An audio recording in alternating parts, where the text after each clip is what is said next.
လောကလူဟာပညာတတ်တာမတတ်တာနဲ့မဆိုင်ဘူးချမ်းသာတာပဲလေစဉ်းစားကြည့်လေဘာပညာမှမသိရသေးဘူးတထိတ်အိမ်ကောင်းမွေးတောင်းမချမ်းသာဘူးလားတထိတ်သားသမီးသွားဖြစ်ရင်ဘာပညာမှမသိရသေးခင်ကိုတထိတ်သားအဲတော့ကြာဦးသေးတယ်တထိတ်သားလေးလည်းရင်မွေးတဲ့နော်ဆင်းရဲလေးလည်းကြတော့မသိခင်ပုတ်နေတာပြောတာလူတွေကအဲ့လိုပြောတာချမ်းသာတဲ့လူဆိုမင်းဓမ္မကောင်းတာချမ်းသာတယ်အားပေးလိုက်သေးတာအစင်းတဲ့လူလည်းလို့ရှိရင်မသိခင်ပုတ်သူချားတယ်တော့ပြောခံရတာနော်အမှန်ရှိတာနဲ့မရှိတာအလုံးကွာချားတယ်ဆိုပြောပြတာတူတူပဲလေပါထူသူလေကိုလေတူတူ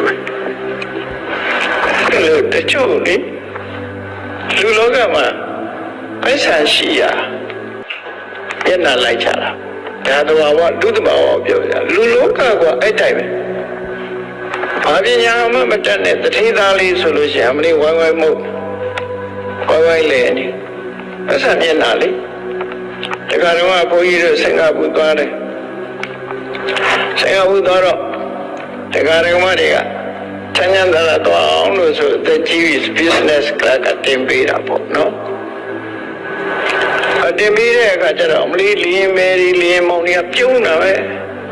အဲဘုံကကိုယ်တတိပေးတယ်မင်းပြုံးတာမဟုတ်ဘူးနော်ပိုက်ဆံပြုံးတာ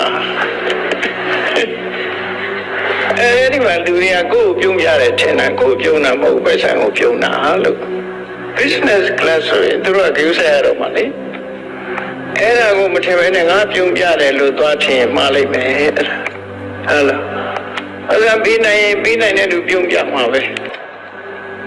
မပေးနိုင်လို့ကတော့အဲ့ဒါလည်းတော့ကြည့်မှာမဟုတ်အဲ့ဒါလောကကြီးမှာလူတွေကကိုပြုံးပြနေရင်ဗက်ဆိုင်ကိုပြုံးပြတယ်လို့သာအောင်းမိတ်နော်တတ်တဲ့လူကပြုံးပြမှာ